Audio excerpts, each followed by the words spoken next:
네, 우리가 하나님의 언약궤를 주제로 지금 몇 주간 계속해서 말씀을 전하고 있습니다. 아마 12월 한 달간은 이 언약궤를 주제로 말씀을 나누려고 합니다. 하나님의 언약궤는 하나님의 임재의 상징이라고 했죠. 하나님께서는 그 언약궤 위에서 내가 너희들과 만나겠다라고 말씀하셨습니다. 그래서 이스라엘 백성들은 하나님의 언약궤에 가야 있는 그 성소로 가서 하나님의 말씀을 듣고 하나님의 그 말씀에 순종해야 했던 것이에요. 그런데 어느 순간부터 하나님의 언약궤를 향한 그 이스라엘의 신앙이 조금씩 변질되기 시작하는 거예요.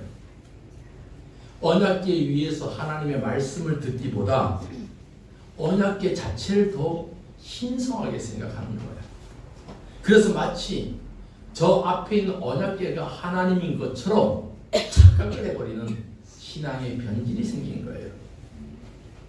이렇게 신앙의 변질과 신앙의 왜곡이 생긴 그 배경 속에서 오늘 본문을 우리가 이해해 볼 필요가 있습니다. 오늘 우리가 읽었던 이 사무엘상 4장의 말씀은 이제 가나안 땅에 도착한 이스라엘 백성들이 사사시대를 거쳐요. 그래서 위기 때마다 하나님께서 사사를 세우셔갖고 사사 시대를 거칩니다. 그래서 우리가 잘 아는 마지막 사사는 삼손의 이야기로 사사 시대가 그렇게 막을 내려갑니다. 그러면서 그때 언약궤를 보관하고 있던 하나님께 예배드릴 성소가 어디에 있었냐? 실로라는 곳에 하나님의 성소가 있었고 그 성소 안에 언약궤가 있었습니다. 그리고 그 실로에서 제사를 주관하는 대제사장이 누구였냐면 바로 엘리라는 제사장이 대제사장이었던 그 시대였습니다. 그러니까 당시 성소가 있었던 이 실로는 이스라엘 백성들에게 중심되었고 이스라엘 백성들은 그 실로 앞으로 나와서 언약궤에 있는 그 하나님께 예배하고 그곳에서 하나님의 말씀을 들었다는 거예요. 그런데 이러한 이스라엘의 어떤 상황과 달리 외적인 상황은 위기의 상황이 있었습니다. 왜냐하면 전쟁이 일어나는 거예요. 누가 쳐들어왔냐? 블레셋이라는 나라에서 쳐들어온 거예요. 여러분 지금도 그렇지만 이스라엘은 늘 블레셋과의 그런 싸움이 지금도 계속되잖아요. 블레셋은 끊임없이 이스라엘과 전쟁을 벌이는 나라예요. 지금도 마찬가지로 우리가 잘 아는 이스라엘의 가자 지구가 바로 블레셋 사람들이거든요. 블레셋 사람들과 지금도 계속해서 국지전이 펼쳐지고 있는데 블레셋과의 전쟁이 이제 벌어지는 거예요. 그래서 오늘 본문 1절 말씀 보니까 이스라엘을 쳐들어온 이 블레셋 사람들은 아벡이라는 곳에 진을 딱 쳤어요. 그리고 이를 대응하기 위해서 이스라엘 사람들은 어디에다 진을 쳤어요? 에벤 에셀이라는 곳에 진을 딱 치고 이제 전쟁을 이제 벌이려고 하고 있습니다. 이렇게 전투가 시작되었을 때 이스라엘 사람들은 분명히 확신을 했어요. 야, 우리가 분명히 이긴다. 왜? 지난 전적을 보면은 이스라엘이 이겨요. 왜? 가나안 전쟁할 때도 이스라엘 이겼잖아요. 누가 이기게 하셨어요? 하나님이 이기게 하셨어요. 그리고 얼마 전에 있었던 삼손과 블레셋 사람들, 삼손 한 사람이 가서 블레셋을 완전히 전멸시켜버렸잖아요. 예. 그러니까 블레셋 너희들이 아무리 와도 우리는 이긴다 라는 그런 확실한 확신이 있었어요. 그런데 전쟁이 벌어졌단 말이에요. 졌어요? 이겼어요? 이겼으면 이런 말 안 하잖아요. 졌단 말이에요. 졌어요. 첫 번째 전투에서 패했어요. 몇 명이 죽었냐면 이스라엘 군사들 4,000명이 죽게 되었습니다. 이 전쟁에서 지고 나니까 이스라엘 백성들이 의외의 결과잖아요. 우리 반드시 이길 줄 알았는데 정말 확실히 이길 줄 알았었는데 졌단 말이에요.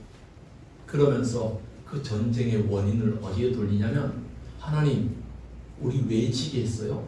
하나님 도대체 뭐 하신 거예요? 하나님 우리 이기게 했어야 되잖아요. 하나님 뭐 하신 거예요? 라고 오히려 하나님께 원망을 돌리는 거예요. 자 오늘 보면 3절 말씀 보십시오. 3절 시작. 백성이 진영으로 돌아오매 이스라엘 장로들이 이르되 여호와께서 어찌하여 우리에게 오늘 블레셋 사람들의 앞에서 패하게 하셨는고까지 볼까요? 여호와께서 어찌하여 우리를 이 전쟁에서 지게 하셨느냐? 그러니까 누구한테 원망하는 거예요 지금? 하나님한테 원망하는 거예요. 하나님 앞에. 하나님 앞에 원망하는 거예요. 지금 그 패배의 근원을 하나님 앞에 찾는 거예요. 하나님 왜 우리에게 이렇게 지게 하셨어요? 왜 우리 지게 하셨어요? 여러분, 우리가 살다 보면은 뭐가 잘 안 돼요. 그럴 때 우리는 자칫 하나님 너무하신 거 아니에요? 하나님 이거 이렇게 내 기도 들어주셔야 되는 거 아니에요? 하나님 이렇게 해주셔야 되는 거 아니에요? 우리가 그럴 때 있어요, 없어요?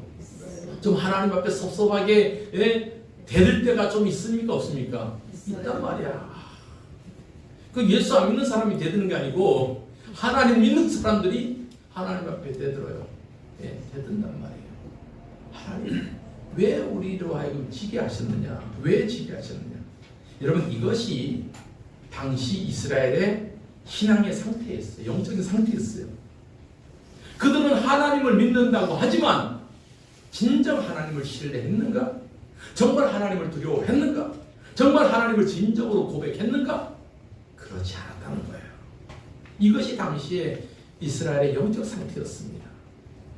이러한 영적 상태를 우리가 이제 사무엘상 2장 3장을 보면은 단편적으로 보여주는 사건이 하나 있어요. 뭔 사건이냐면 바로 그 당시 대제사장 엘리의 두 아들 사건이 나와요. 엘리는 사사이기도 하고 이제 대제사장 역할을 해요. 그러니까 왕이 없던 시대에 사사는 이스라엘 대표하는 지도자였단 말이에요. 그럼에도 그의 두 아들 홈리와 비느하스의 삶은 엉망진창의 삶이었어요. 아버지가 대제사장이니까 그들 자녀도 자연히 대를 이어서 제사장 역할을 해야 되는 사람인데, 그런데 그 엘리와 엘리의 두 아들에 대해서 성경은 뭐라고 기록하냐? 쟤들은 행실이 나쁘다라고 표현하고 있어요. 행실이 나쁘다. 자, 사무엘상 2장 12절 말씀 보겠습니다. 2장 12절 시작. 엘리의 아들들은 행실이 나쁘다. 알지 못해요. 엘리의 아들들은 뭐가 나빠요? 행실이 나쁘다. 여러분 한번 상상해 보세요. 도대체 쟤들이 행실이 어떻게 나빴을까? 어떻게 나빴을까? 어떤 일이 있었냐면, 이제 구약의 제사는 백성들이 뭐 갖고 와요? 헌금을 갖고 오는데 뭘 갖고 와요? 소, 양 갖고 온단 말이에요. 그래서 이제 제사의 종류에 따라서 하나님 앞에 완전히 태워드리는 것이 있고, 삶아서 나눠 먹는 것도 있어요. 하목제 같은 건. 그럼 싹 갖고 와갖고 삶아요. 고기를 삶으면 제사장이 먼저 볼 거 아니에요? 이것은 하나님 앞에 드려라. 좋은 거 하나님 앞에 드려요? 안 좋은 거 하나님 앞에 드려요? 좋은 거요. 다 아시죠? 여러분, 하나님 앞에 드릴 땐 좋은 거 드려야 됩니다. 이제 추수감사절 지나갔지만 하나님 앞에 드릴 거 최고 좋은 거 드리고, 여러분 헌금도 마찬가지예요. 10,000원짜리도 다 똑같은 10,000원짜리가 아니에요. 빳빳한 10,000원짜리 새거, 손에 때가 덜 낀 거. 여러분, 그것도 우리 자세의 문제라고 그랬죠? 가치의 문제가 아니라 좋은 거 하나님 앞에 드려야 돼. 그런데 이 엘리의 두 아들들은 고기를 삶으면 뒷다리가 제일 좋잖아요. 좋은 고기를 딱 빼돌려 놔요. 누가 먹으려고? 자기들이 먹으려고. 하나님 앞에 드려야 될 것들 자기들이 먼저 먹으려고 빼돌려 놓는단 말이에요. 이 성전에서, 성소에서 이러한 악행들을 하고 있어요. 뿐만 아니라 사무엘상 2장 22절을 보세요. 성소에서 수종드는 여인들과 동침했다. 한번 볼까요? 2장 22절 시작. 엘리가 매우 늙었더니 그 아들들이 온 이스라엘에게 행한 모든 일과 해망문에서 수종드는 여인들과 동침하였음을 듣고, 오늘날로 큰 성폭행, 성추행이 일어나는 거죠. 기가 막힐 노릇입니다. 대제사장의 두 아들이 홈리와 비느하스 성전에서 이러한 악행들을 행했다는 거예요. 이 영적인 타락상들, 이것은 단편적인 모습이에요. 이 정도로 타락했다면 이스라엘의 모습이, 당시 이스라엘 공동체가 이렇게 하나님과 멀어지고 영적인 타락상이 있었다는 거예요. 이러한 죄악 가운데 있으니까 하나님의 말씀은 점점 그들과 멀어지는 거예요. 이스라엘은 하나님 언약을 지키며 그렇게 사는 것이 아니라 하나님의 언약과는 거리가 멀어진 불순종의 삶을 삽니다. 여러분, 하나님 앞에 불순종하면 하나님의 능력이 나타나겠어요? 안 나타나겠어요? 안 나타나지요. 그들의 삶이 죄로 가득 찬 그곳에 하나님의 능력이 나타날 수가 없는 거죠. 여러분, 그러니까 인간의 죄는 하나님과의 관계가 끊어지는 거예요. 끊어지는 거, 단절되는 거예요. 하나님과의 관계가 단절되면 기도가 응답이 안 되죠. 기적이 나타날 수가 없죠. 그래서 이사야 선지자를 통해서 이렇게 말씀하잖아요. 우리의 죄악이 하나님과 우리 사이의 관계를 끊어버렸다. 자, 이사야 59장 2절 말씀입니다. 시작. 오직 너희 죄악이 너희와 너희 하나님 사이를 갈라놓았고 너희 죄가 그의 얼굴을 가리어서 너희에게서 듣지 않으시게 함이니라. 우리의 죄악들이 하나님과의 관계를 끊어놔 버렸어요. 하나님과의 관계가 끊어지니까 여러분, 우리의 기도가 하나님 앞에 들려지겠어요? 안 된단 말이에요. 이스라엘의 모습이, 당시의 모습이 그러한 죄로 가능했단 말이에요. 그럼에도 이스라엘은 이 전쟁에 패한 원인을 마치 하나님께서 도와주지 않았기 때문에 그랬다라고 이렇게 왜곡을 하고 있어요. 그들이 하나님의 뜻을 외면하고 하나님의 말씀을 순종하지 않았던 이 영적인 타락의 결과를 결국은 그들은 하나님께 화살을 돌리고 있어요. 이것이 그들의 모습이었습니다. 여러분, 우리 하나님은요, 우리가 하나님을 존귀하게 여기면 하나님께서도 우리를 존귀하게 여기십니다. 믿습니까? 아멘. 우리가 하나님을 경멸하면 하나님께서 나를 경멸하시는 거예요. 여러분, 오늘 하나님 앞에 예배하는 여러분들이 하나님을 존귀하게 여기를 바랍니다. 아멘. 내 삶을 다해서 하나님을 높여드리면 하나님이 나를 높여요. 하나님 나를. 이 말씀이 사무엘상 22장 30절에 기록하고 있어요. 자, 사무엘상 2장 30절 시작. 그러므로 이스라엘의 하나님 나 여호와가 말하노라. 내가 전에 내 집과 내 조상의 집이 내 앞에 영원히 행하리라 하였으나 이제 나 여호와가 말하노니 결단코 그렇게 하지 아니하리라. 나를 존중히 여기는 자를 내가 존중히 여기고 나를 멸시하는 자를 내가 경멸하리라. 아멘. 나를 존중히 여기는 자를 내가 존중히 여긴다. 여러분, 하나님 앞에 존중히 여김받고 싶어요? 아멘. 하나님이 나를 존귀한 자로 쓰임받기를 원해요? 아멘. 그러면 내가 하나님을 존귀하게 여겨야 돼요. 하나님 앞에 예배할 때 막 억지로 끌려오는 것이 아니라 오늘 하나님 앞에 예배하러 가야지, 기대하면서 감사하면서 설레는 마음으로 달려가기를 바랍니다. 아멘. 우리 주영이는 그런 마음으로 자세로 예배하러 왔을 거라고 나는 믿어. 맞지? 대답을 왜 안 해요? 맞아요, 안 맞아요? 맞아요. 설레는 마음으로. 우리 성우도 너가 절대로 와가지고 이렇게 하여튼 너무 반가워서 그래요. 성우. 이제 한 달치 안 남았어요. 군에 갑니다. 우리 성우가. 내가 하나님을 존중히 여기면 하나님이 나를 존중히 여긴다고 그래요. 그건 내가 하나님을 멸시하면 하나님 나를 경멸히 여긴다고.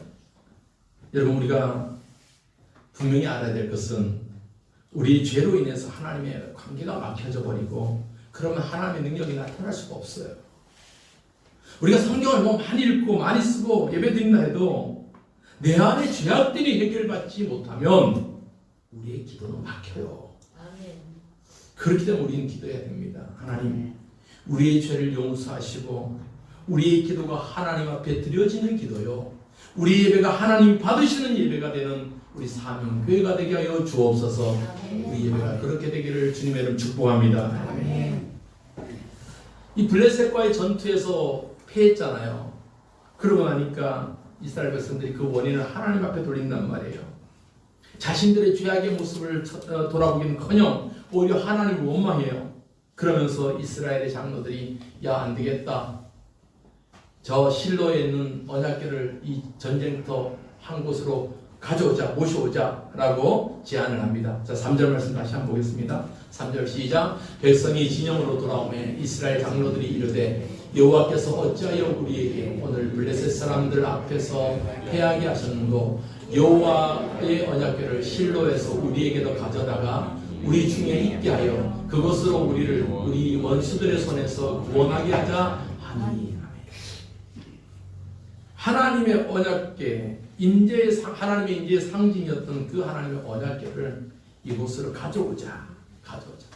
여러분, 이 사람들이 이 언약궤를 가져온 목적이 뭐예요? 하나님을 의지한다고 하지만 무엇을 더 의지하는 거예요? 언약궤를 더 의지하는 거예요. 하나님보다 언약궤를 더 의지하는 거예요.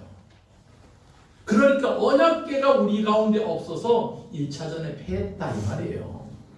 하나님이 그들의 기도를 안 들으신 것을 모르고, 하나님이 그들과 함께하지 않았던 걸 모르고, 그들이 죄악 가운데 있었던 걸 모르고, 언약궤가 여기 없었기 때문에 우리가 졌다. 여러분, 이러한 무지한 모습을 갖고 있는 거예요. 마치 언약궤가 우리가 흔히 말하는 부적같이, 마법의 도구같이 그렇게 생각해버린 거예요. 언약궤만 있으면 이길 수 있다. 이렇게 무지한 신앙이 어디 있습니까, 여러분? 하나님의 전능하심보다 눈에 보이는 그 언약궤를 더 신비롭게 생각했던 거예요. 그러니까 그 언약궤 자체에서 막 능력이 나온다고 생각한 거란 말이에요. 이 어리석은 신앙을 한번 우리 생각해 보세요. 여러분, 이러한 모습을 우리가 조심해야 될 이유가 바로 그거예요. 우리는 자칫 생각할 수 있는 것이, 우리가 흔히 아는 십자가도 그래요. 십자가는 로마 시대에 죄수들을 사형시키는 도구였잖아요. 사형틀이었단 말이에요. 그런데 예수님께서 십자가에 달려 돌아가셨기 때문에 그 십자가가 의미가 있는 것이지. 그런데 어떤 사람은 마치 그 십자가 자체가 신비한 능력이 있는 것처럼 막 그렇게 생각하면 그것은 잘못된 거다.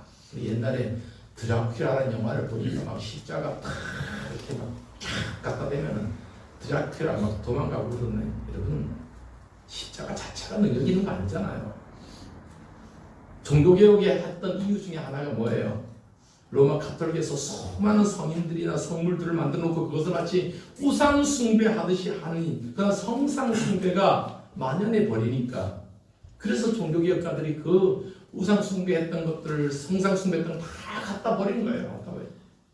그래서 우리 교단에도 강대상 뒤에다가 십자가를 하지 않아요. 물론 십자가 하는 교회가 많습니다만은 우리 교단은 하지 않아요.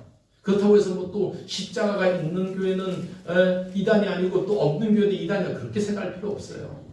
우리가 십자가를 뒤에 놓지 않는 이유가 바로 그거예요. 예수님께서 그 십자가에 달려서 돌아가셨기 때문에 우리는 그 십자가만 봐도 은혜가 되는 거죠. 예수님의 죽으심에 의미가 있는 거지 십자가 자체가 능력이 있는 것이 아니라는 사실을 여러분 꼭 기억할 수 있기를 바랍니다. 그러니까 십자가가 있으나 없으나 중요한 것은 예수님이지 십자가가 아니라는 사실이에요, 여러분. 그런데 마치 십자가가 자체가 능력이 있는 것처럼 우리 몸에 이렇게 지니고 있으면 마치 병도 낫고 사고도 안 생기고 그렇게 돼버리면은 그것은 잘못된 신앙이란 말이에요. 예전에 어떤 여학생이 나한테 와 자랑해요. 교수님, 나는 예수님을 믿어요. 그러면서 보세요, 나 목에 목걸이, 십자가 목걸이요. 십자가, 좋다야, 이쁘다. 그랬더니 성경적으로 하려고 양쪽에 귀걸이에도 십자가 목걸이 했어요. 왜요? 예수님 십자가 양옆에 강도의 십자가가 달려 있었잖아요. 그러니까 양 귀걸이에는 십자가, 중앙에 십자가 3개가 성경적이라고 그렇게 달고 다니더라고요. 물론 틀린 말은 아니지만 십자가 자체가 능력 있는 건 아니잖아요. 능력 있는 거 아니에요. 여러분, 하나님 말씀도 마찬가지예요. 성경 자체가 하나님의 말씀이기 때문에 능력이 있는 거지. 성경을 알지도 못하고 읽지도 않고 하면서 성경을 갖다 놓고 마치 이것이 부족인 것처럼. 이 한국교회 초기 역사상 그런 경우가 좀 있었습니다. 성경 자체가 신비한 능력이 있는 것처럼 부족처럼 몸에 지니고 또 이불 베개맡에 지기고 그렇게 생각했다는 거예요. 그러니까 다 잘못된 거예요.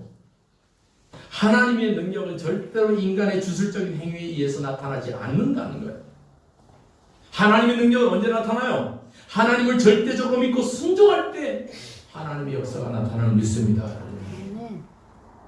그런데 이스라엘은 형식만 남아버렸단 말이에요. 신앙인은 중심의 신앙은 사라지고 형식만 남아버렸어요.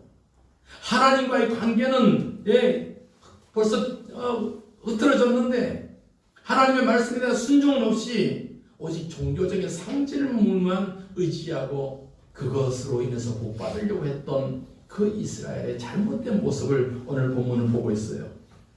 그러한 상황에서 하나님의 언약궤가 아무리 전쟁의 한가운데 딱 갖다 놔도 두 번째 블레셋과의 전투에서 이겨요 져요? 진단 말이에요. 하나님의 언약궤가 있으면서도 전쟁에 패해서 오히려 블레셋 사람들에게 그 언약궤를 어떻게 해요? 빼앗겨 버립니다. 빼앗겨 버려요. 자, 사무엘상 4장 10절로 11절입니다. 시작. 블레셋 사람들이 쳤더니 이스라엘이 피하여 이 장막으로 도망하였고 살육이 힘이 커서 이스라엘 벽에 엎드린 자가 3만 명이었으며 하나님의 괴는 빼앗겼고 엘리의 두 아들 홈리와 비느하스는 죽임을 당하였더라. 처참하죠. 앞서 4천 명이 죽은 건 게임이 안 돼요. 3만 명이 두 번째 싸움에서 죽고 하나님의 언약궤는 이스라엘들이 블레셋 사람들이 빼앗기고 그 언약궤를 메고 왔던 엘리의 두 아들은 죽임을 당했다. 이렇게 이스라엘은 비참하게 블레셋 사람들에게 당하게 됩니다. 여러분 오늘 이 본문이 주는 교훈을 한번 생각해 봅시다. 이 본문이 주는 교훈이 뭐냐면 첫째는 중심이 없는 형식주의를 경계해야 됩니다. 중심이 없는 형식주의. 우리가 하나님 앞에 예배하고 기도하고 뭐 봉사하고 신앙의 모든 것들 형식을 중요하게 생각할 수 있어요. 그런데 그 안에 하나님을 향한 진실된 마음이 없다면 우리는 그거 조심해야 됩니다. 여러분 교회를 위해서 봉사하지요? 봉사하는데 정말 하나님 앞에 감사하고 헌신하고 정말 하나님 은혜에 감격해서 그렇게 해야지.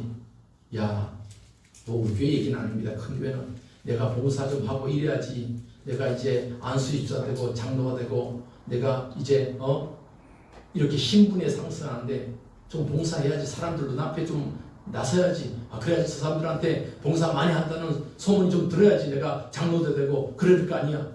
여러분 이러한 형식 우리 조심해야 돼요. 조심해야 돼요. 정말 우리가 하나님 앞에 기도하고 봉사하고 예배하는 것이 뭐예요? 하나님 앞에 우리 중심이 있어야죠. 중심이 있어야죠. 중심이 없이 껍데기만 하나님 앞에 예배하고 봉사하면 그 예배를 하나님께서 받으시겠냔 말이에요. 그래서 사도 바울이 이런 형식만 갖고 있는 이 신앙의 모습에 대해서 이 껍데기 신앙에 대해서 이렇게 경고하고 있습니다. 자, 디모데후서 3장 5절 시작. 경건의 모양은 있으나 경건의 능력을 부인하니 이 같은 자들에게서 내가 돌아서라. 뭐만 남았어요? 경건의 능력은 없고 경건의 모양만 남았다. 껍데기만 남았다 말이에요. 껍데기만. 오늘날 우리의 삶은 하나님 앞에 예배로 증명돼야 됩니다. 그런데 그 예배가 자칫 변질되면 안 된다는 거예요. 한때 코로나 시대를 겪으면서 가난한 성도들이 유행해서 가난한 성도들이 어떤 성도예요? 안 나가는 성도. 거꾸로 하면 안 나가가 가난이잖아요.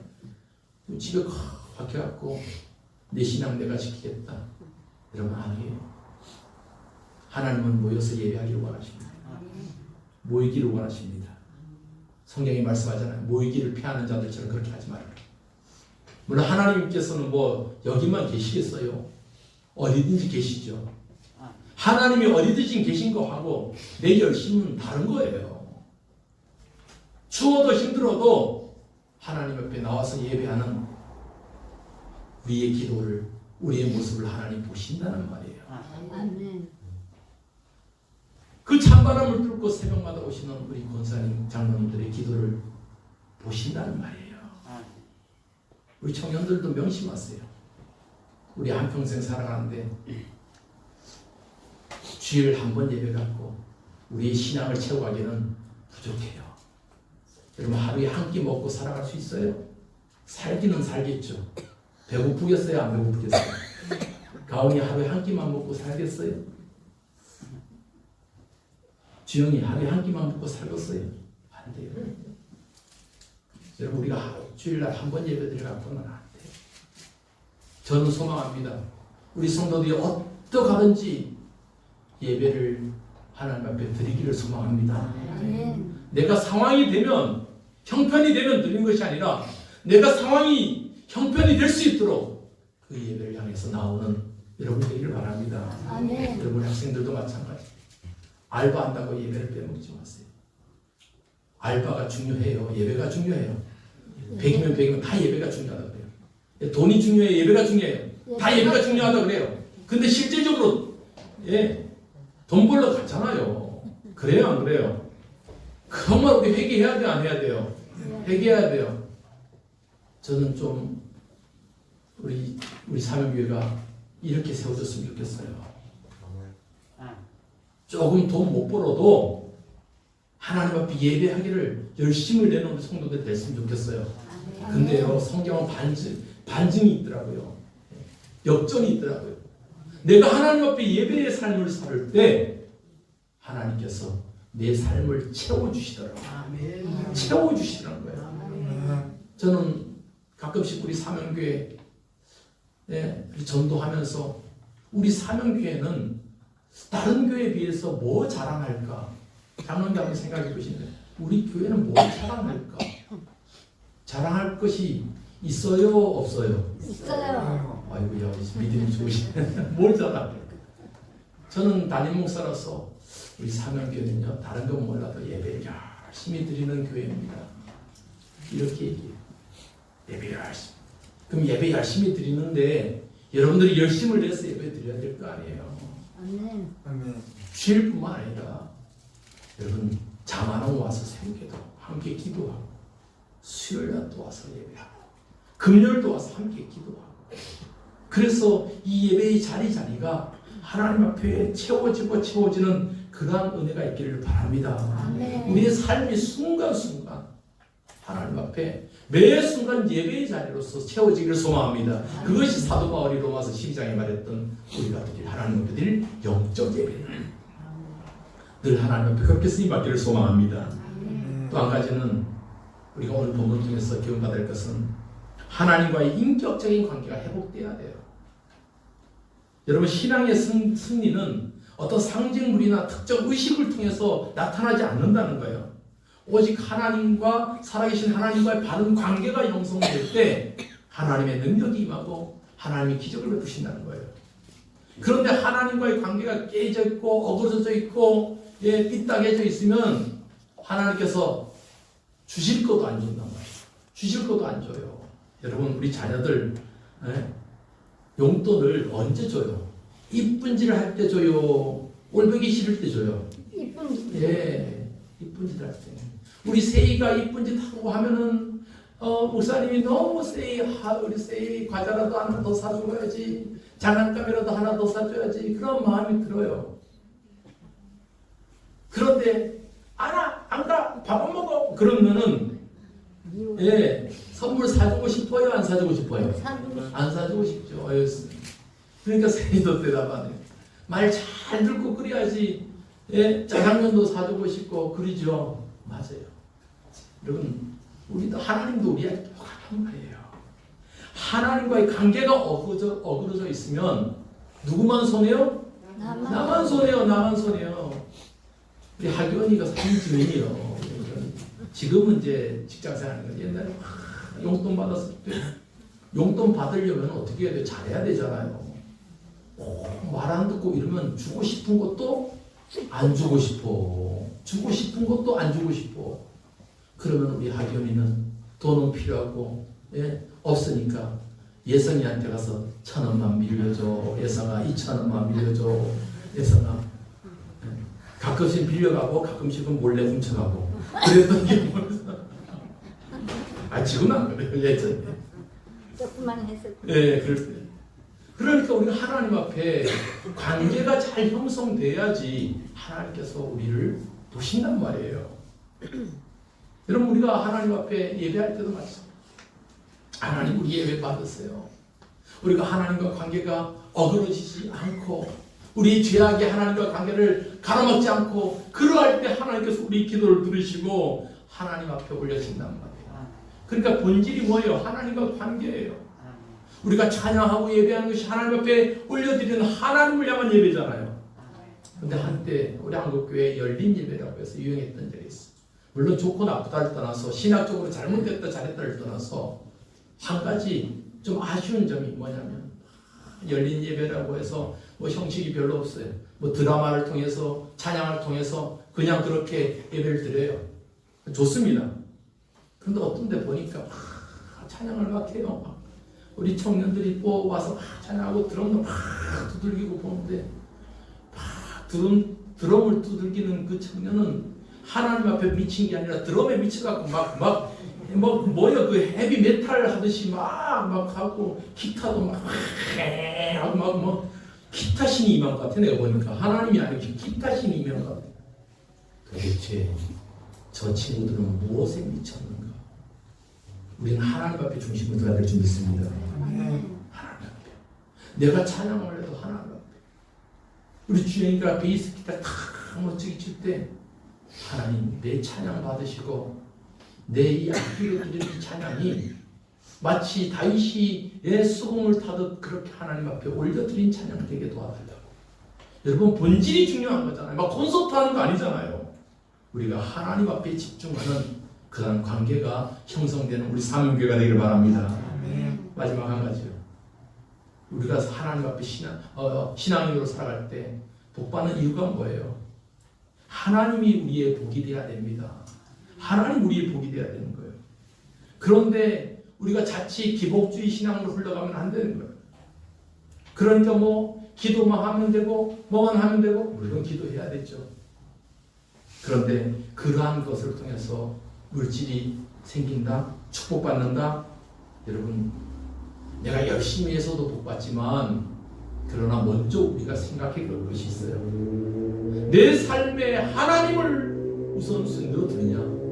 그것을 우리 예수님께서는 우리에게 이렇게 가르쳐줘. 너희는 먼저 그의 나라와 그의 의를 구하라. 먼저 뭐 해라? 하나님 나라 생각해라. 자, 마태복음 6장 33절이요. 시작. 그런즉 너희는 먼저 그의 나라와 그의 의를 구하라. 그리하면 이 모든 것을 너희에게 더하시리라. 아멘. 먼저 뭐 하라 그랬어요? 그의 나라와 그의 의. 하나님의 나라와 하나님의 의를 구하라. 그러니까 여러분들이 하는 행동을 통해서, 여러분들이 하는 직업 생활을 통해서, 여러분들이 하는 모든 일을 통해서 뭘 드러내야 돼요? 하나님의 나라를, 하나님의 의를 위해서 먼저 해라. 먼저 해라.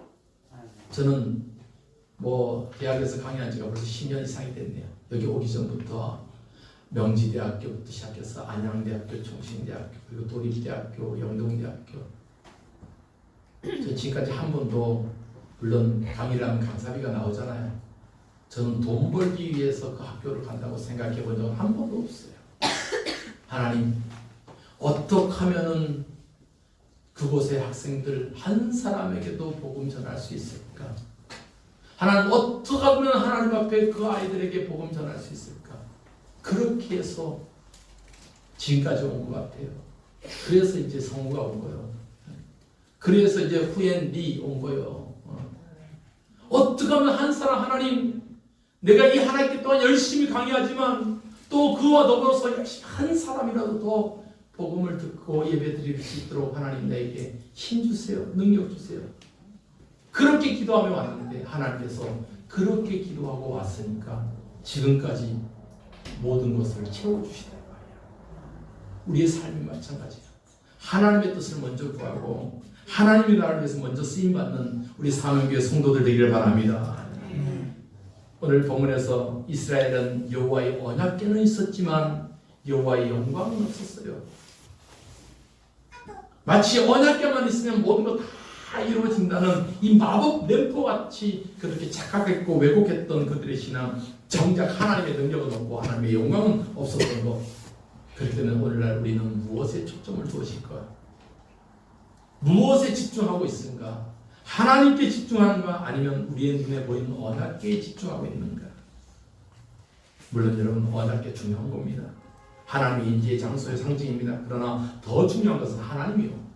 하나님에 대한 신앙, 하나님에 대한 신뢰함, 하나님과의 보이지 않는 나와의 언약의 관계. 여러분이 하나님을 신뢰할 수 있기를 소망합니다. 하나님을 의지할 수 있기를 바랍니다. 하나님을 바라보기 바랍니다. 껍데기 신앙은 버려버려야 돼요.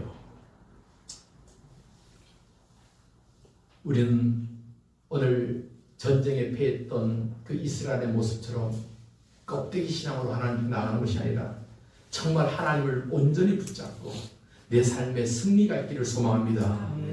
여호와의 언약궤도 빼앗겼으면 안 되죠. 그러나 더 중요한 것은 내 삶을 통해 여호와 하나님을 날마다 신뢰하면서 하나님 그렇습니다. 나는 여호와를 믿습니다. 여호와를 신뢰합니다. 하나님 나와 함께하여 주옵소서. 그리할 때 우리의 삶에 승리가 있고 감사가 있고 감격이 있습니다. 이러한 삶으로 살아가는 우리 사명교회 성도 되기를 소망합니다. 우리가 이러한 믿음의 고백을 갖고 우리 찬양합시다. 우리에게 소원이 하나 있네. 예배를 예배답게, 교회가 교회다워지게 하나님 우리를 그렇게 사용하여 주옵소서. 우리 같이 찬송하겠습니다.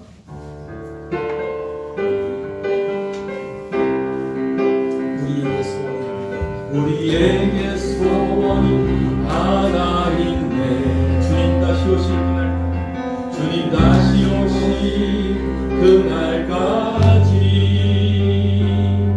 우리 가슴에 새긴 주의 십자가 사랑, 나의 교회를 사랑케 하네.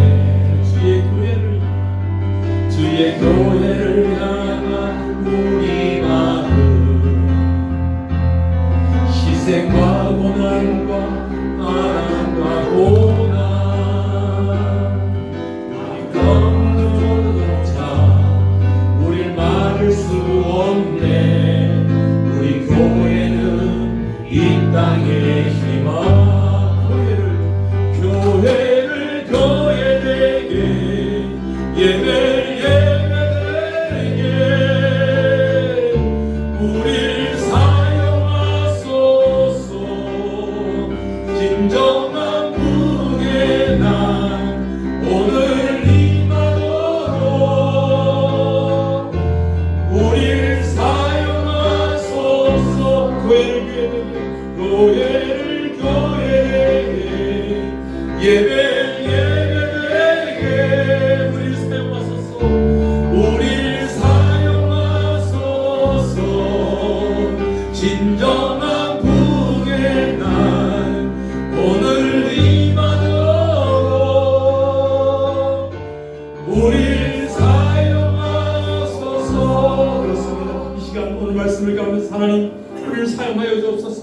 우리 껍데기 형식적인 신앙이 아니라 정말 우리의 본질이 중심이 하나님을 향해서 중심이 세워지는 그러한 신앙으로 우리 살게 하여 주옵소서. 합심해서 함께 기도하시겠습니다. 아버지 하나님 그렇습니다. 하나님 우리 신앙이 껍데기 신앙이 거울적인 신앙이 형식적인 모습이 아니라 정말 내 중심에 하나님 앞에 온전히 있어서 하나님 앞에 온전히 내 중심을 세워주는 그런 신앙으로 그런 믿음으로 살아간다 여주옵소서. 우리 사명교회는 그런 교회로 하나님 앞에 쓰임받고 살아가게 도와주시옵소서.